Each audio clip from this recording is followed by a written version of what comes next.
Actually show nearly all of the development stages of a fire in this little small scale box here. Very cheap, very easy to produce, and a very effective tool. So Jason's going to set it up in a minute. He's got his fuel in there.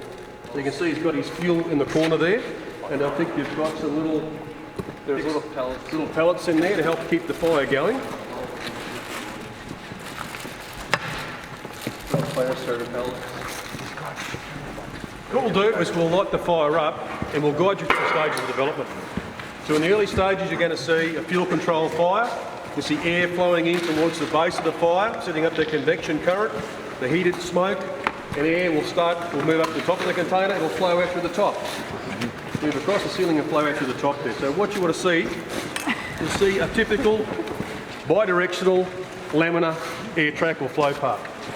As the fire starts to develop, the thickness of the smoke will start to increase, the neutral plane will come down, and eventually we'll get to the stage of the competition between the fire's need for air and the amount that's being blocked off by the smoke. So as the pressure plane increases, it starts to block off the inlet. And eventually we'll get to the stage where the fire needs more air than that opening will allow. And you'll start to see the neutral plane will go turbulent, moving into a ventilation control profile then. You'll see all that. You'll start to see, you won't see a typical flash over, but you'll start to see flames coming down from the ceiling area. That's getting pretty close to flash over. There'll be a rollover. And sometimes we'll put a little prop in here, and you can see it actually starting to pyrolyse. So once we do that, we'll start playing around with the air. So we'll build it up to a certain stage, we'll exclude the air, and the fire will go out. We'll have to reignite the fire. And then as the fire gets hotter and hotter, as we close it off, it's going to reignite. And we'll get to, eventually, you've got to get the temperature right. There's a bit of a skill between the durability of the box, how long it lasts, and getting those backdraft conditions. Once you get that temperature, you can just do backdraft after backdraft after backdraft after backdraft. I think we got up about 50 or 60. We used to have competitions so you get the most backdrafts. But if the box burns through before that, you start to get leakage, you won't even get one. We'll also, once Jason started up, the other thing that with this fuel, it's a little bit damp, so it's going to be interesting to see how much steam we get out of it right away. Generally when you're doing these, it's really important not to get in the smoke. Tell your students to stay out of the smoke. We're really lucky here. We've got the ability to sort of put the smoke out. We're not being affected by the wind. If you haven't got the luxury of this sort of facility, you have to think very carefully about where you do this demonstration, because you do not want smoke blowing down into the students' faces. It's not good stuff. And if you have to, put a breathing apparatus on. If we were outside now, I'd get the lead instructor to put a breathing apparatus on.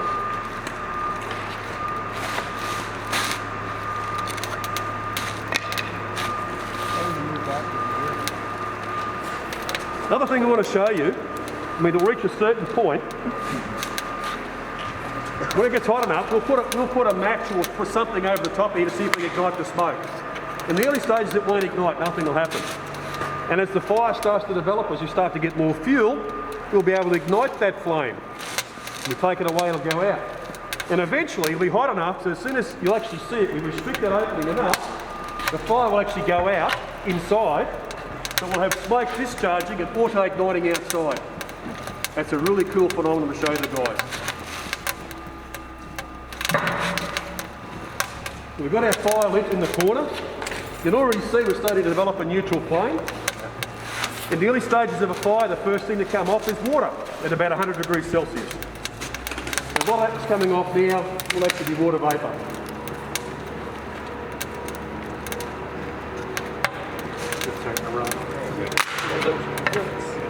Look, a little bit of wind coming through here. So in the early stages, white smoke, there's probably a bit of steam coming off there. The boards will start to pyrolyse. We'll start to get some yellow or even brown smoke coming off. That's the lignin and the tar breaking down in the timber. When we start to get the blacker smoke, we know we've got flaming combustion, active flaming combustion involving the linings itself. So really, we've got a very small fuel load. What's going to be burning is the contents, the actual linings themselves, the actual structure itself. You can see the level of neutral plane. It's just around about there. It's nice and lazy. It's a nice laminar or smooth neutral plane. Yep, starting to get a little bit of change of smoke colour. The volume of smoke is increasing. If you've got a good view at the front there, you'll see the white smoke will sit at the bottom of the neutral plane. That's the pyrolysis products. It's sitting down low because it's denser. It's actually quite heavy. It's a lower temperature. The flame's starting to roll the ceiling now in the box. Just starting, so it's not actually a rollover yet, but it's the flame's bending. And that's pretty common when you've got a fire located in the corner of the room. If you put the same fuel load in the middle of the room, that flame won't lengthen because it's got air coming in from 360 degrees. Developing nicely, starting to get a little bit of change of smoke colour. See that? Yeah. See that white smoke just sit at the bottom there? You'll see that in the container too. In the demos today, you'll see that white pyrolysis smoke. If they get the loading right, you'll see it coming out of the back of the boards, just sitting there. And when that ignites, it's almost a transparent flame. It actually goes down seeking the oxygen. Quite distinctive from the flames you'll see lighting the ceiling. Okay, look at the volume now. Rapidly increasing. We're starting to get some darker coloured smoke there. Just a little bit more. The flame almost right across the ceiling level. I'll just shut it down just a little bit. Down a little bit more. So now we're starting to restrict the oxygen supply. It's still in a fuel controlled mode. It's fairly laminar neutral flame.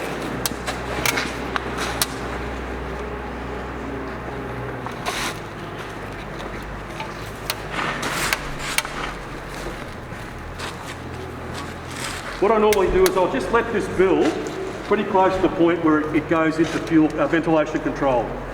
You show that transition from fuel control to ventilation control. Look at the change in conditions just by restricting that air supply a little bit. There's a massive change in conditions.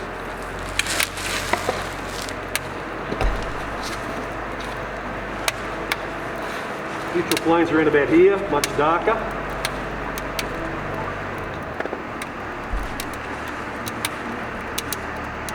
Just becoming turbulent. Because we've restricted the size of the opening, we're starting to get a competition. The fire's still not real big, so it's able to draw enough air in reasonably well. Then if you lowered that occlusion a little bit more, would you start to get some pulsing? Yeah. It will. Just let it go to ventilation control. Okay.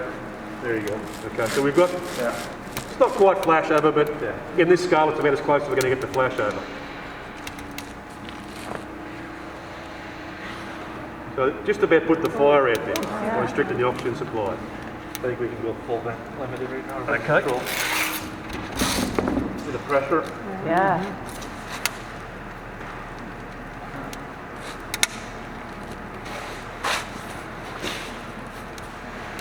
It's good to have a bit of paper or something to actually start playing with this smoke now. So what we normally start doing now is seeing them ignite that smoke, and the answer should be no.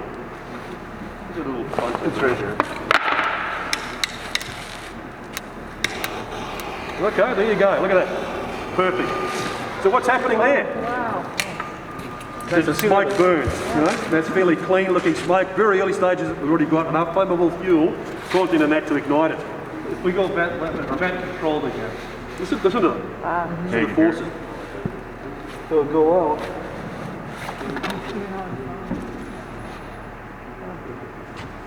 Changing colour of the smoke. Volume of smoke's changed. So it's disconnected right now, or it was for a second there. Did you see that? Yeah. What I like to do sometimes is cut it off that way, because I can actually start to see that pulsing. Oh yes. I'll make it, much more ventilation controlled.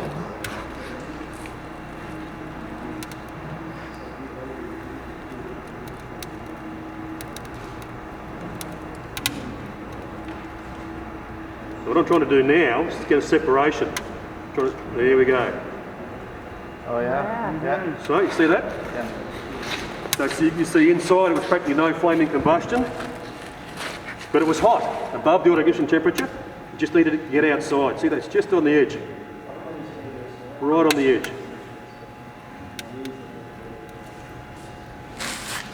And some of these techniques we'll show you involve putting water above the doorway, cooling that down. So when the smoke comes out, superheated, instead of meeting a preheated surface, it meets a cold, moistened surface. Reduces the chance of the ignition occurring. So Jason's actually cooling above the box there. If we could. He's trying. No pressure, no pressure. Look at that. The separation there? Yeah. That's auto ignition. Look at it.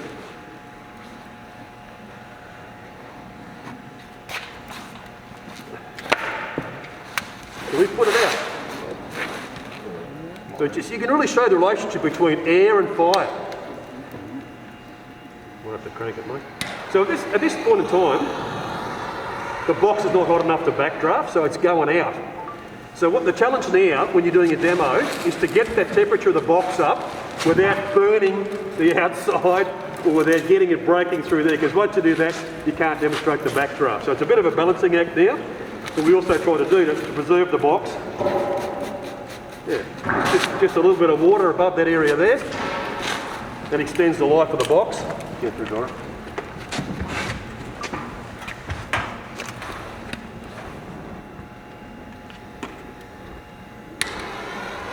Look at that.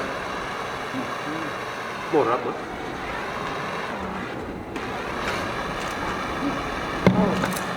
Didn't quite do it. Sometimes you can push it back and get it to backdraft.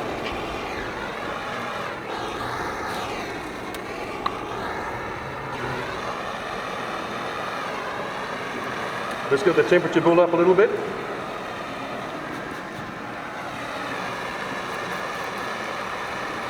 So basically, you know, the big trucks you got outside, you don't need them. You're going to be issued with one of these, personal issue with all your problems solved. You could do a lot just with the. The backdraft. That's hot now. It's really coming out pretty intense.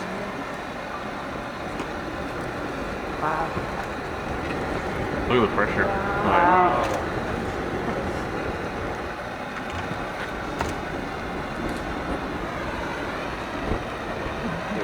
It's right on the edge now, so we've got that temperature there. We've just got to keep the integrity of the box together. We can start demonstrating some backdrafts.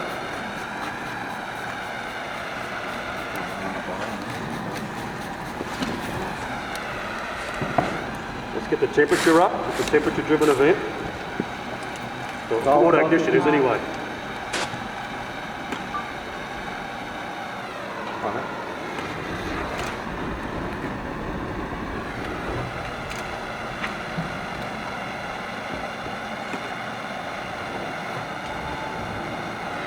It's not quite hot enough to auto ignite.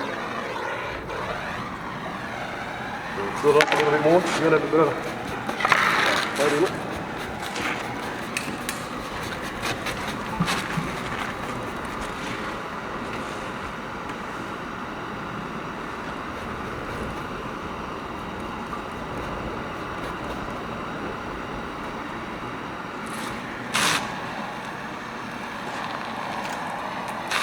Going back to a white smoke, indicating pyrolysis.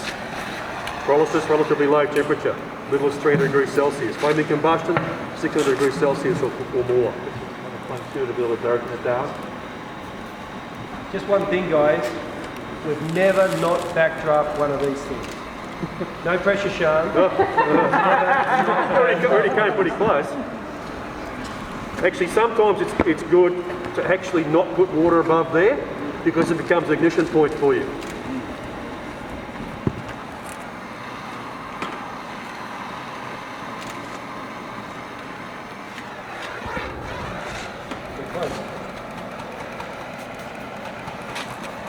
There's a number of ways you can trigger a backdraft. One of them is through auto ignition, one of them is from the original fire rekindling. And we're trying to use the auto ignition method here. And what we've actually been doing, Jason's been lighting it up when we haven't got the auto ignition. Yep. He's been helping it. And that could be, the mechanism could be stirring up of an ember from the air trap into the building.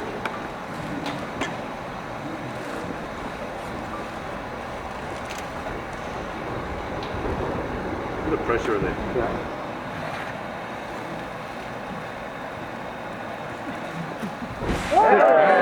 What's the temperature now?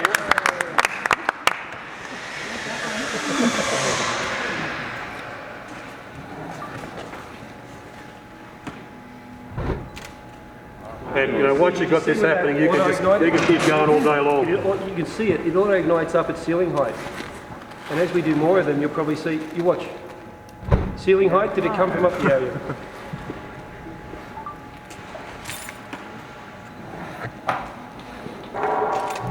That's 4.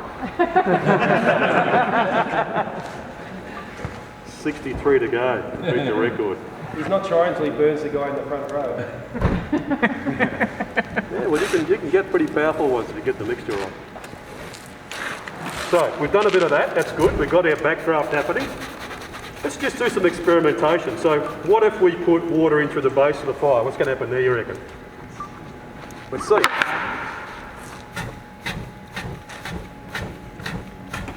Okay, we're pulsing it, we're cheating a little bit. Let's just see what happens when we go to the top.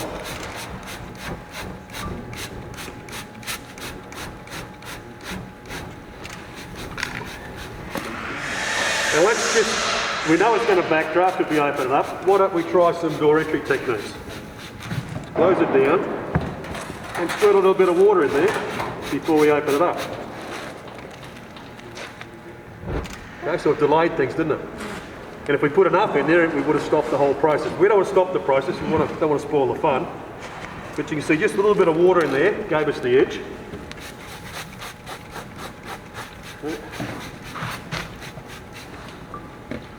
Close it off.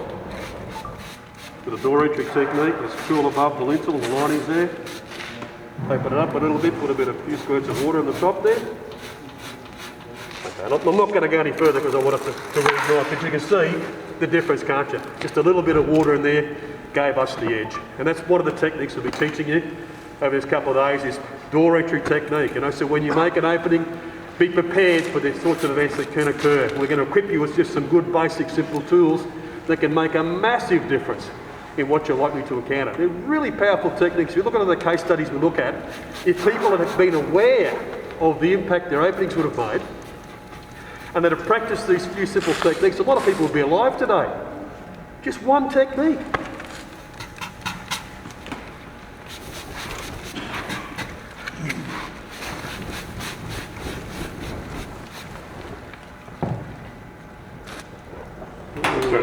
She's going, yeah. We're starting to lose integrity of the box. Look at that. Oh, we got temperature now. We got temperature. Look at that, isn't that beautiful? Smoke burns. Tell me it doesn't.